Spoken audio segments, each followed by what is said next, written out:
مالک صاحب ذرا کوئکلی پہلے تو اگر ہم یہی اس پہ اگر ایک کوئی کامنٹ کر سکیں کہ اس کی ایک ظاہر حساس نوعیت اپنی جگہ، لیکن آپ کو اگر میں پوچھوں کہ آپ کو زیادہ امکان ابھی اس بات کا لگتا ہے کہ یہ معاملہ اب یہاں سے آگے جانا ہے، چونکہ ایک طرف قومی سلامتی کمیٹی نے اختیار دیا ہے مسلح افواج کو رسپونڈ کرنے کا، اور جس طرح پچھلے سیگمنٹ میں بات کر رہے تھے شہباز صاحب اور ان کے بیانات سے لگتا ہے کہ تھوڑا سا ذرا معاملہ وہ ہلکا ہے، تو اب یہ کیا لگتا ہے کہ معاملہ یہاں سے عسکری نوعیت کا معاملہ، باقی ظاہر ڈسکشن میں سفارتی نوعیت کا تو آگے بڑھے گا ہی، عسکری نوعیت کا معاملہ اب یہاں سے مزید آگے جائے گا یا ہو چکا جو ہونا تھا؟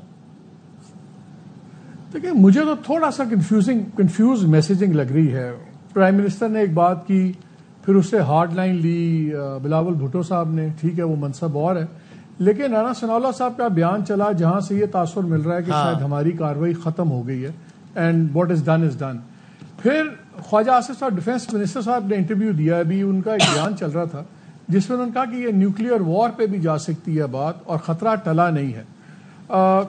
ابھی تھوڑی دیر پہلے کس کے بیان کی بات کی ابھی نیوکلیئر وار سے متعلق؟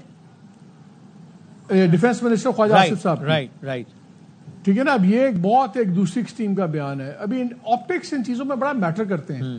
ابھی کچھ دیر پہلے انڈیا نے ایک پریسر کیا ہے، ان کی 2 آفیسرز آئیں، وہ کرنل رینک کی آفیسرز تھیں، دونوں جونیئر آفیسرز تھیں، ایک مسلمان خاتون تھی ایک ہندو خاتون تھی، اور انہوں نے آگے بتایا کہ جس طرح ہم نے ٹیررسٹ کیمپ ہٹ کیے اور ہمارا اور کوئی نہیں تھا، ہم نے صرف ٹیررسٹ کیمپس ہٹ کیے ہیں. وہ یہاں سے امپریشن یہ دے رہے ہیں کہ ہم نے جو کرنا تھا کر لیا. And I think sending junior officers also sends a message کہ ہم اس کو ایک لو لیول کانفلکٹ سمجھ رہے ہیں. ہمارے نزدیک کوئی بہت بڑی اتنی بڑی بات نہیں ہے. ہماری طرف سے جب بھی بات ہوئی ہے بڑے ہائی لیول آفیسرز بیٹھے ہیں، جنرل لیول کے، پھر آپ کے ایک میٹنگ میں ساتھ آپ کے منسٹر بیٹھے ہوئے تھے، ایک میں ڈپٹی پرائم منسٹر تھے. سو یہ اب اس وقت ساری آپٹکس کی بھی گیم چل رہی ہے. لیکن سوال 2-3 وہی ہیں وسیم جو ہم نے پہلے بھی ڈسکس کیے تھے. کیا پاکستان کا جو ایکشن اب ہے، کیا یہ اتنا زوردار ایکشن ہو گیا کہ آئندہ انڈیا اس پہ دوبارہ ہمت نہیں کرے گا؟ میرے خیال میں تو نہیں ہوا، ٹو بی کوائٹ فرینکلی. اور جتنا جانی نقصان ہوا، دیکھیں نا 2 طریقے ہیں دیکھنے کے. ایک ہے اب ہر چیز کو کہتے ہیں کہ ہم میچورلی بڑا ریسٹرینڈ ہمارا رسپانس ہے، لیکن کئی دفعہ آپ کو کچھ اور چیزیں بھی دیکھنی ہوتی ہیں. اگر آپ نے ایک علیحدہ ملک بنایا تھا اس لیے بنایا تھا کہ آپ independently as a sovereign country with full rights رہیں. اگر تو ہر چیز میں مدشت کے تحت دبنا ہے تو پھر انڈیا میں بھی مسلمان جی رہے ہیں، پھر اس طرح کی ہم زندگی جی لیں. ایشو یہ ہے اس وقت اگر براس ٹیکس میں دیکھا جائے ہوا کیا ہے. آپ کو لگتا ہے اس پہ فردر کارروائی ہونی چاہیے؟ بالکل. دیکھیں انڈیا میں 25 لوگ مرتے ہیں، ہم کہتے ہیں انہوں نے خود مارے ہیں، ریگارڈ لیس کس نے مارے ہیں، 25 لوگ مرتے ہیں.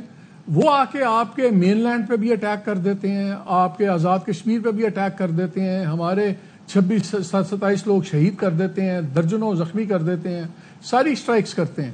ہم نے چلے ان کے 5 جہاز گرا لیے. What does it mean? ان 25 یا 30 لوگ جو شہید ہوئے ہیں ان کی جواب دہی کون دے رہا ہے؟ کیا وہ سمپل کلیٹرل ڈیمیج ہے؟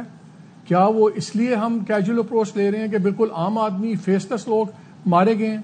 یا اگر کوئی بڑے شہر میں واقعہ ہوتا اور کوئی بڑے لوگ اس پہ مارے جاتے ہیں، کیا ہماری رسپانس ڈفرینٹ ہوتی ہے؟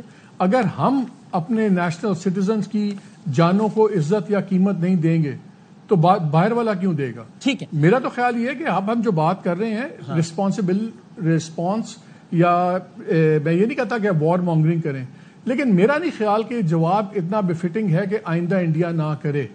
اچھا ماریا، یہ بات ہم پہلے بھی کر رہے تھے.